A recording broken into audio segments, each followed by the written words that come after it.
Ryan, thank you so much for joining us. So, first of all, Friday, Netherlands Argentina, a classic World Cup fixture. You played in one yourself, and you probably remember the one from '98 with Dennis Bergkamp. You would have been, what, 11 or so at the time? 11, 12, 11. Yeah, correct. Right. Correct. Who do you think the favourites are? Good question. Good question, actually. I feel like because Argentina has Messi, that they probably still the favorites. Um, but if you look, in my opinion, both teams not necessarily have been playing how they potentially could play. However, the Netherlands, the last game against the US, played way better than how they did in the group stage.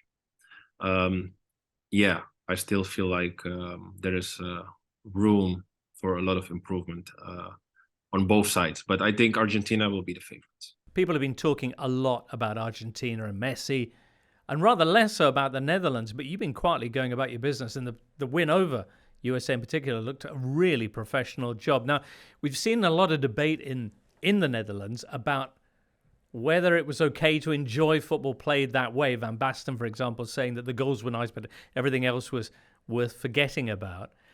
What do you think about the way that they're playing? Well, yeah, it's clear. I mean, we are known for 4-3-3. We've been known to play in that strategy for decades.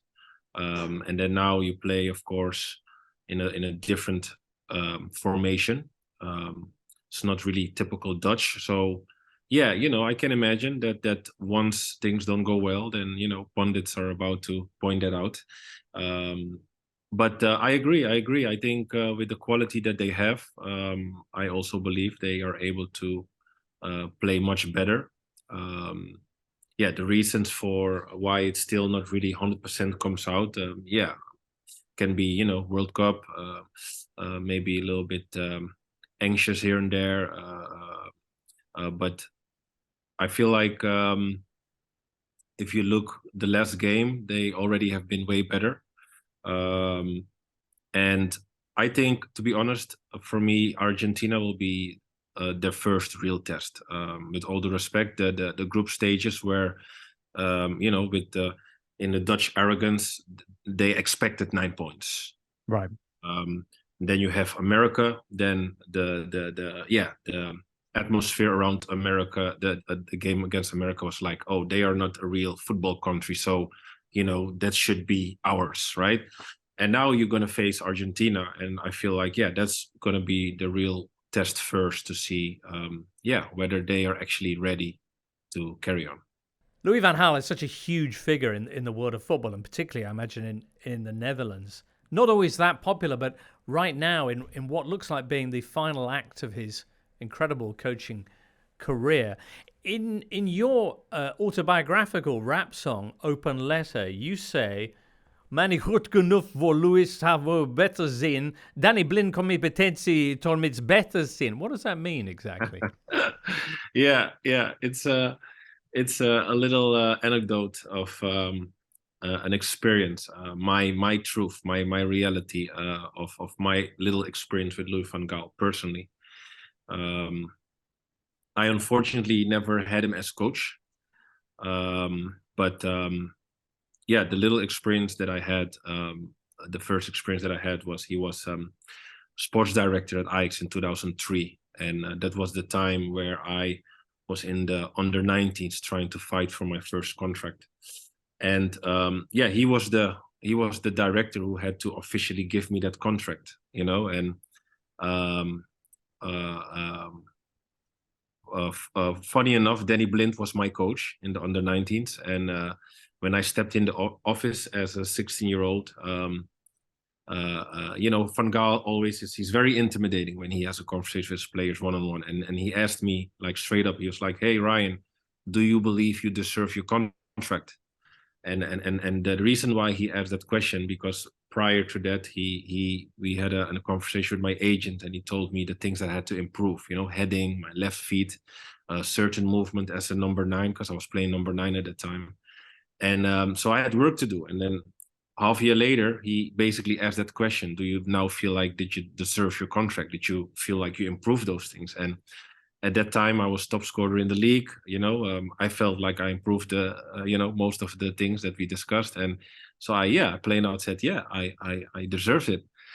And he was like, do you really believe that? Well, I don't think so. That's literally how he said it.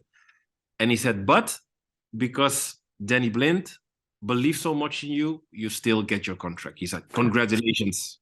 So that was really like a moment like, okay, should I be happy or should I actually be upset? Because did I actually deserve it or did I not deserve it? So that was a little thing that I will, of course, never forget. And I never really shared it openly as of today.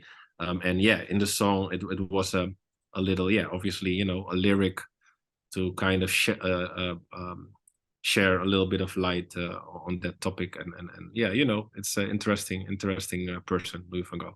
Well, that Van Gaal, Danny Blind, good cop, bad cop routine, now part of the Netherlands coaching setup, it might not always be that pretty to watch, but given that the Netherlands have so often come close, the biggest nation never, though, to win the World Cup, do you think maybe it takes a manager who's not afraid to get a little bit pragmatic at times to finally maybe get them in a position to win it? Yeah, being Dutch, I feel like the topic mostly spoken about is the way we play, right? And just to win a game is never enough. They're never really satisfied. They want to always win with the most beautiful football, and if that's not the case, then we are not happy. We are not satisfied. If you talk about different type of coaches from maybe different type of cultures or competitions or leagues or countries, they are more focused on the points, on the results, and if certain football, I guess, takes you all the way to the World Cup, whether it's Italy at one point who was satisfied with being a defensive team. It gave them the World Cup. And maybe that's that little piece of the puzzle in terms of a mentality that we maybe need, yes or no. But at the end of the day, I think we as Dutch people probably never going to give that little piece up about winning something without playing beautiful football. So the question is whether we can do it with beautiful football. We have played some beautiful football at times, and you'll probably need to beat Argentina. Who do you think would be the key if the Netherlands do manage to get the win on Friday?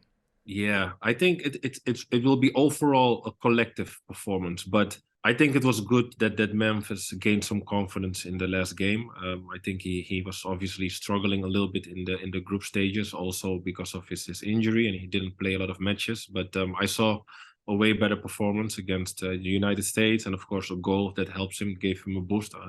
Memphis knowingly. I think he's able to help the players around him play better. If he plays simple, if he is thinking in for his team, he is able to set plays in front of the goal. He's very creative. And yeah, of course, with players like Gakpo, even Bergwijn, and of course the fullbacks that are very important, especially Dumfries on the right. That combination, as you saw against United States, can be a collective importance for the Netherlands, I believe. Ryan, enjoy the game, and thank you very much for being with us. Thank you, and appreciate it. Hello there. If you've enjoyed this video, why not subscribe to this channel? And if you'd like more Totally Football Show content, then just search for us on Apple, Spotify, or wherever you get your podcasts. Not an Athletic subscriber yet? Then just head to theathletic.com/totally to find out our latest entry offer.